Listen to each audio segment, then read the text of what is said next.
Hello, friends, and welcome back to r/ProRevenge. Let's start our video with a story in which we'll tell you what happens when the owner of your company is a cheapskate. But before we begin, don't forget to subscribe to our channel if you're new here and turn on notifications so you don't miss a new video every single day. Here we go. Excel is less expensive than an outside consultant.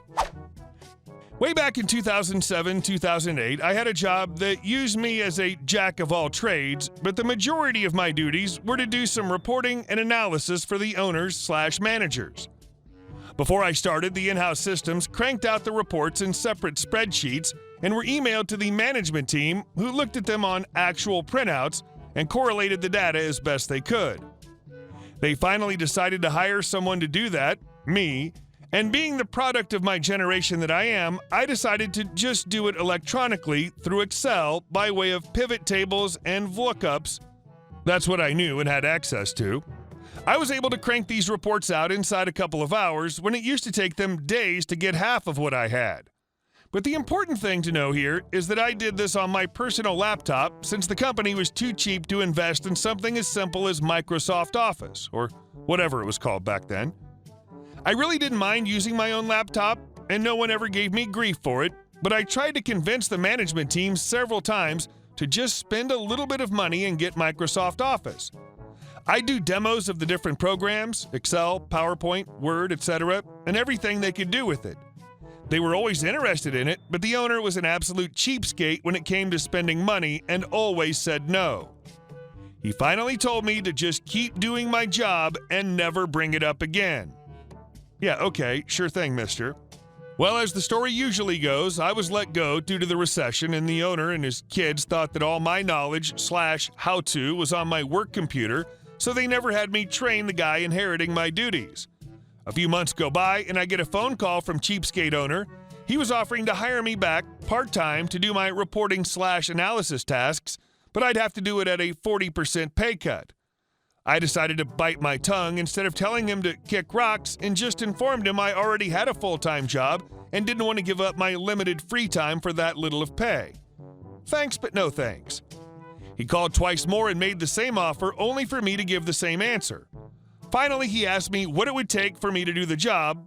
Just to get rid of him forever, I told him I'd need to be $150 an hour, which was 10 times what I made before being fired, and no matter what, I'd need to be paid for a minimum of 15 hours a week, and that I'd only be available Tuesday through Thursday. I thought surely no one in their right mind would accept such a ludicrous offer, right? He accepted, and I worked there an additional 10 months before he sold off the company and the new owners brought in their own analysts. Good job. The first part's always how it goes with cheap bosses who aren't tech natives. The second part was pure poetry. And our second story. Same item, but not. Lady comes up behind me a few years ago with her sale paper out, spends 5 minutes looking from it to the product, some Wesson. Finally asks me if it's on sale. I explained to her that it's Wednesday morning and they haven't managed to put up all the shelf sale signs yet, but yes, that's the same thing as in the picture. She reluctantly grabs it, puts it in her cart, and turns the corner, where she's confronted by the giant end stack of Wesson I just built that did have the correct price above it. She actually put the bottle in her cart back and grabbed one off the stack while giving me a look of superiority. They were the exact same thing. And our next story. Minimum wage is discretionary. My first part-time job was in a cafe starting when I was 16. As jobs go, it was pretty good. It was minimum wage, of course, but the owner was flexible with schedules. We got discounted food, and my coworkers were generally lovely people. The only issue had occurred when I turned 18. In my country, UK, minimum wage is set at one level for 16 to 17 years, but then rises by around 30% for 18 plus. We'd always been paid cash in hand weekly, so I knew things were not exactly kosher, but when my first pay envelope after my 18th birthday came, I was still surprised not to see my pay bump. Thinking it was just an oversight, I informed the owner that I hadn't received my pay increase, but they waved their hand and said, "Oh no, minimum wage is discretionary," in a matter-of-fact way. I laughed at this, and they acted like I was naive and said, "Trust me, it is. I can't pay you any more, but you're free to try your luck elsewhere." So that's exactly what I did. My colleague, who'd also just turned 18, and I both found a new place paying more than double our current wage within a few weeks. The only issue was that I was asked to start with only a few days' notice. On a weekend, I was scheduled to work. I called the owner to let them know I'd found a new role and could work my other shifts, but not at the weekend. They told me my notice period was 2 weeks, to which I responded, "Oh no, my notice period is discretionary." They didn't like that and told me not to bother coming back. That was the last I heard of them until a few months later when I received a letter informing me the government was investigating them on my behalf for unpaid wages. It turns out a colleague I'd enlightened about minimum wage, of course not being discretionary, had also left and contacted HMRC. A couple weeks later, I received my check from the owner in the post and found out that within a few months the cafe had to close and let their staff go because of unpaid taxes. Don't break the law while breaking the law. There's a reason why this saying is a thing. And our last story. Your shop ruined our vacation. Context. I work at a body shop that's doing pretty well in my area. We average about $600,000 per month before lockdowns, and our Google reviews are almost all 5 stars. We get a lot of business from insurance companies and from walk-in customers, the latter of which is this CB. At the beginning of May this year, CB and his family called in to schedule repairs with us. Let's call the father Kyle, his wife Mild Karen, and his daughter Complaint. When they showed up, Karen and Complaint sat down in the reception area of the shop while I went to the vehicle with Kyle. Kyle explained that Complaint had a 2019 Dodge Charger and she was rear-ended. This was her high school graduation gift, so you can tell she's pretty broken up about it. I explained that even though the damage was bad, entire bumper assembly, trunk lid, rear body panel, and muffler would have to be replaced, that the vehicle looked repairable and we'd be able to get it done within 30 days. Kyle: "Do you think it could take longer? The insurance is giving us a rental and Complaint has a trip she's going on with friends. I don't want the insurance to cut off her rental before she can get back into town." I told Kyle that we usually work faster and would keep them informed throughout the repairs. Kyle asked the usual questions about parts usage and then came back to the rental question. "Are you sure the insurance company will cover the rental?" The insurance they were using wasn't one of our direct partners, and I told Kyle that I couldn't verify how that insurance company would work. He seemed satisfied and dropped off the Charger. Throughout the repairs, I called and texted Kyle, and only Kyle, with updates. Even though the Charger was Complaints, Kyle had only listed his phone number and only his email address. Fair enough. 2 weeks into the repairs, we had the rear body panel on and the right quarter had been repaired. Vehicle was going to paint. I called Kyle to let him know we'd be finished within 30 days.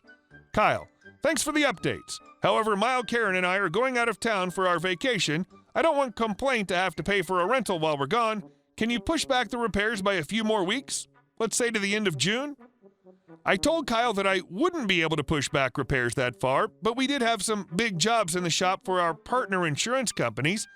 I got those vehicles into paint first, then Complaint's car, updating our completion date for the week before Father's Day.